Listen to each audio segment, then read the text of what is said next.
there is a lot being said about digital ID right now, right? A new amazing idea from our beloved leader Keir Starmer.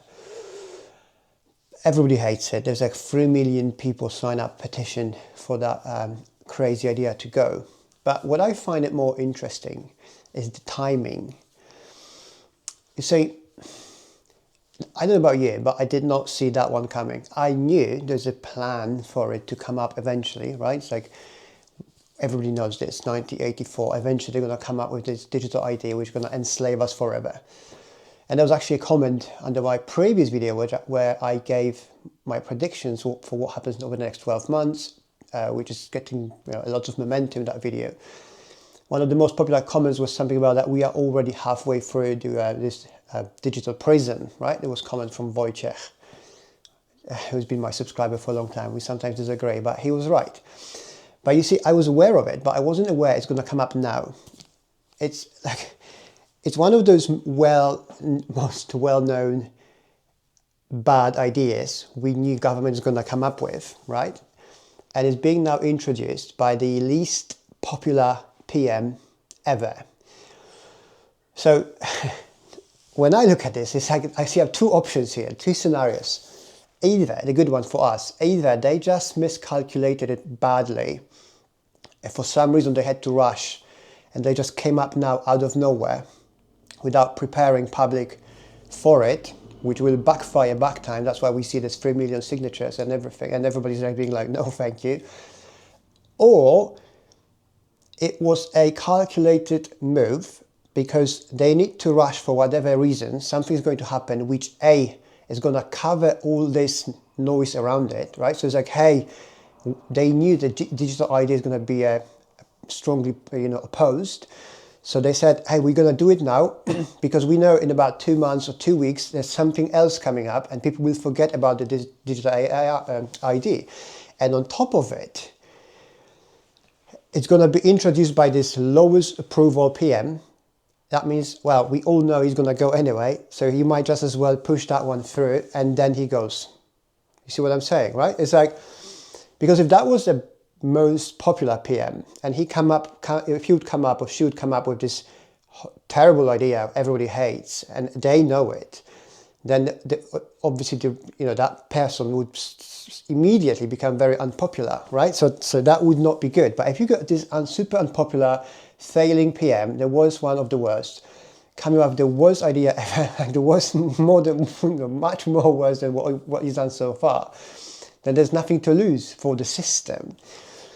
So that particular thing it makes me think about what we are seeing is happening right now. Either we have a chance of actually removing that digital ID from the agenda for now because there's too much backlash, too many people saying no. 3 million signatures in like 2 or 3 days. It's amazing, right? Or it was calculated. They knew it was going to be, and it's not, to be fair, it would not be hard to predict this.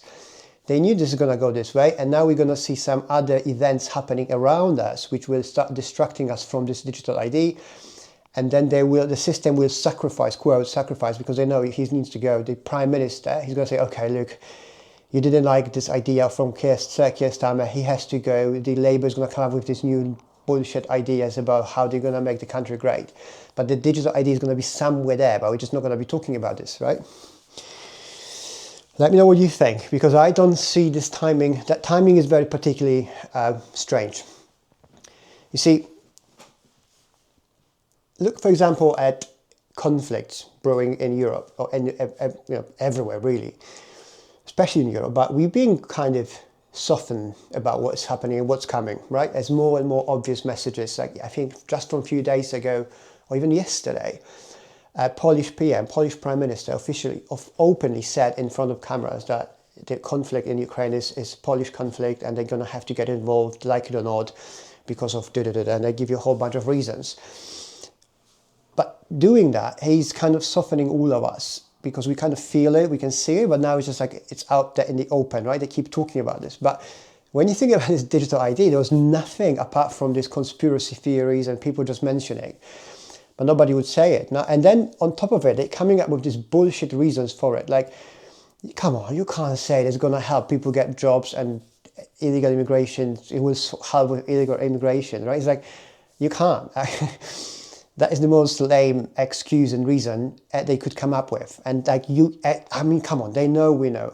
Everybody knows it's not the reason, right? So is it because they had to rush and they just miscalculated and misfired this whole idea into our faces and it's now going to backfire back on them where we're going to just scrap the idea?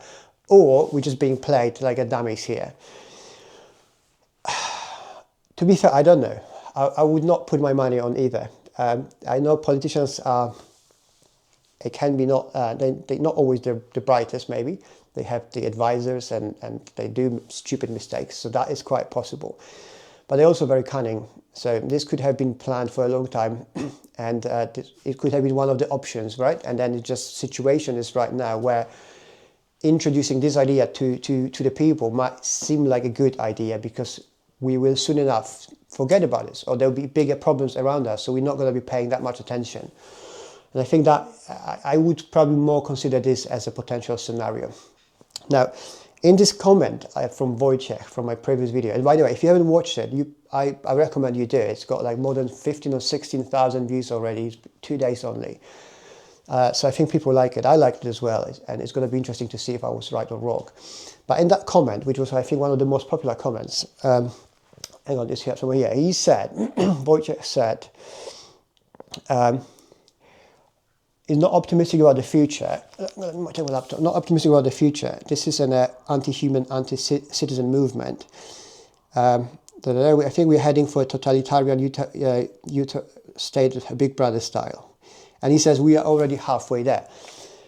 I agree with what you said, but I think I'm going to go a little bit further. I think we are already there. It's not even halfway. The digital ID is a seal, is a final kind of lock, and that's it. Because once we're there, we can't get out. That's my fear. And that's why it's so important not to get it passed through. You see, we have a social media. Everybody's got a mobile phone, right? I've got one around somewhere here. I've got 2 mobiles, but it's listening. We all know it. It is listening, even though we try, but we know it's listening, right? We don't know who is listening, where it goes to, but it is listening. We openly know it, admit it. You go on the social media, it's all monitored, right? Everything is under your name, your email. You can't hide it. You go on YouTube, you're going to have your account open. You can't leave a comment or thing without having an account approved. Like, send an email and then just respond to it so you can prove that it's you. Even AI, like ChatGPT, there was this article a few weeks ago where essentially, I think Sam Altman, the CEO, said that if they have to, they're going to share what you were talking to ChatGPT with police, right? Because it's all stored. So the idea that we're halfway through to this totalitarian state, I think is not full. We're already there, in my opinion. We still have this kind of hope that it's not fully yet. And I think without this digital ID, we still have a time to enjoy ourselves not being there. But I don't think we can avoid it entirely, unless you want to live like sort of like a Mad Max, or excommunicado, right? It's like living outside of the system. Excuse me, which is going to be very hard, unless you are very wealthy and something, right? But the state, the surveillance state, the one we read about in 1984 is already here. We have all the loose ends waiting to be tied up with this digital ID. And look, in Poland, most countries in Europe, you have an ID, right? It's like no problem. Yeah, I've had an ID since you're 18. Like you make an ID on top of a driving license. An ID is just your ID. The problem we're having now is the tech added on top of an ID, right? Because that's the surveillance part. That's where he thinks they can switch on, switch off. They can get you out of the system, in the system, whenever they feel like. What we're now seeing on the internet, with people posting, quote, offensive comments, and then they have a visit from the police, 5 oaks coming to arrest them. You're not going to have to do it anymore. You're not going to have to send anyone anywhere. You're not going to have to bother. You're just going to turn you off from your bank account, turn you off from a job, from social services, from healthcare, from transport. It's already happening across in China and other countries like that. I think in China mainly, right? It's the most developed system. Now, I don't think we can completely oppose this forever. because that would mean we would have to oppose the tech. And as much as, look, it's a progress. You can't stop progress. We would have to diverse it elsewhere, the idea, the AI and the progress. It's not going to happen. It's being governed by tech geek people who sees us people as they see us as a machine. I mean, that's the reality, right? It's like Sam Altman or Elon Musk, they're not looking at us, I think, that's my opinion. They're not like us, like normal persons, like I'm okay with being imperfect. They want to make everything perfect. They want to have everything systematized. It's very efficient. It's like a machine, computer, where the nature is not perfect. Like there's no straight lines in nature, and everything is just the way, a bit wonky. It's fine, and I love this way. That's why I like living in the countryside.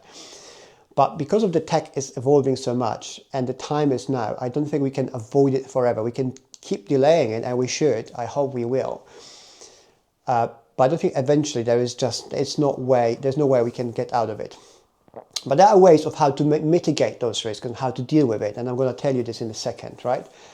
So I remember, it took me a long time to get myself a smartphone. Smartphones were already on the market for some time. And I was one of those, people trying to avoid it as much as I could for many years. I had a dumb phone, the normal mobile phone.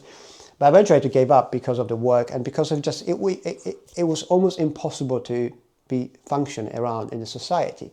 And it's going to be the same thing with the digital AI or a digital AD or this, surveillance state. It will be pushing slowly more and more and more until you either stay living in the forest, literally, underground, or you're just going to have to just give up and just get into the system. And it will happen either with you or with our kids.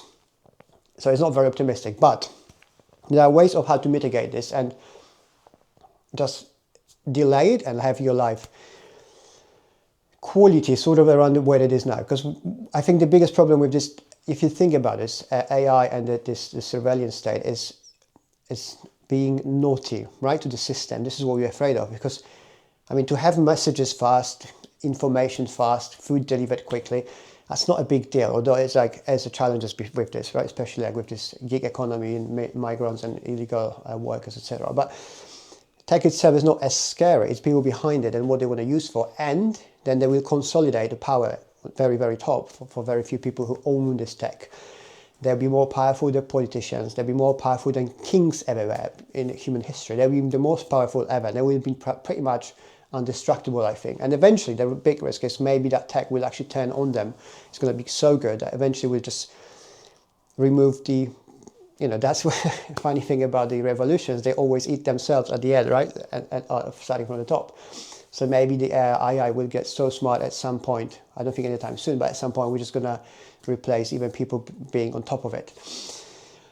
So what we can do should be delaying it, and we should do it with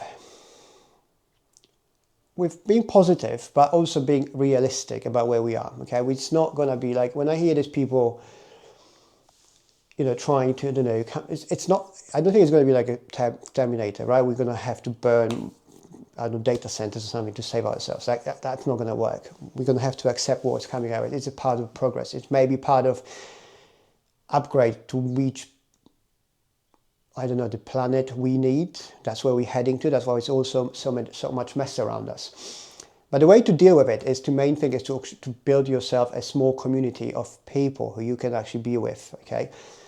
And as much as you can do it in real life would be amazing. But I understand many people live in big cities and it's very hard. Big cities, people don't even know their names, their neighbors.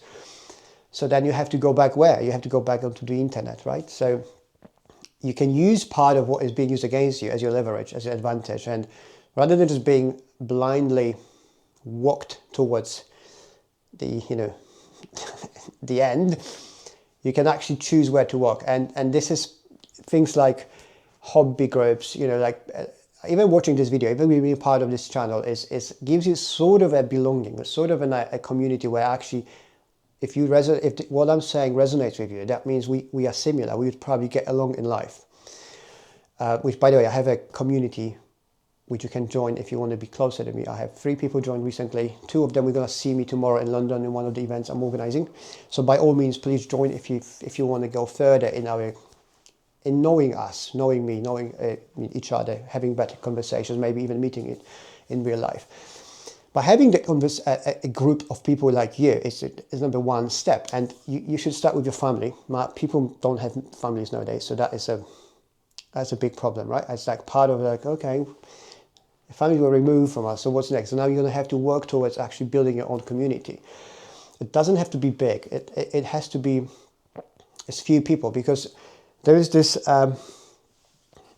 I read this paper somewhere that apparently, and I think that's also part of the problem in the West, that countries are changing, because you only need 10% of population to be different than the rest to actually affect the whole. Okay, so if you have a country, like I said, in the UK, and 10% of people would actually be focused on building meaningful communities, this would have a big impact on overall everyone else. Okay, only 10%, it's not big. It also works the other way around. If you have 10% of people who are not part of the community, they're actively working towards destruction or disruption, they will also have a big impact, right? So that's why the system is using it and to their advantage. But we can use that knowledge to us. So if you want to be more human for longer, then you should start working about this now, right? You should be looking for people like yourself, like me, like you, out there in all this noise, all this misery, all doom and gloom. I know it's hard, but there are people like that out there, and we only need 10% to actually start a movement.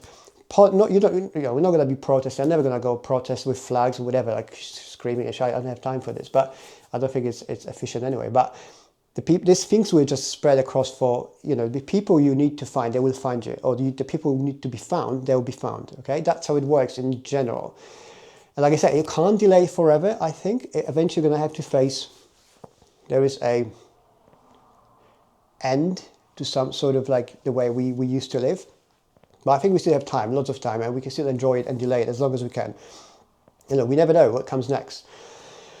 So yeah, I'll leave it with you. I'm going to keep it a bit shorter today. I've got things to do, but if you want, please do join my community. It's you've got to find a link in the description. There's people like you and me.